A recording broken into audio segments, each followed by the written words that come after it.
তো গাইস আজকে বিরিয়ানি নিয়ে এসেছিলাম, আজকে ছুটি ছিল আমার, তাই পায়েল খেতে চেয়েছিল।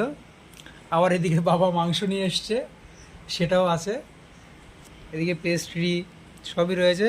ম্যাডাম এখন একা একাই বসে সব খাচ্ছে, মানে কোনটা ছেড়ে কোনটা খাবে এরকম অবস্থা পড়ে গিয়েছে এখন।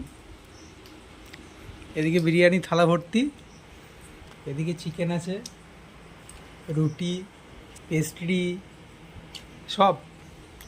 ম্যাডাম রোগা হয়ে যাচ্ছে এই জন্যই দিন দিন। ঠিক আছে, প্রতিদিন খেতে চাই ভালো আইস, প্রতিদিন না তো খাই না না আমি। না না, ওই যে 2.5 মাস পরে খাচ্ছি এবার। ওই যে বলে না, যেদিন রোদ ওঠে সেদিন খাই, আর যেদিন একটু বৃষ্টি হয় সেদিন খাই, বাদ বাকি দিন খাই না। হ্যাঁ, জানি। না, দেখতে পাও। হুম, তুমি খাও, তোমার জন্যই তো। ঠিক আছে, টাটা। সবাই ভালো থেকো, সুস্থ থেকো, টাটা। তুমি খেতে থাকো।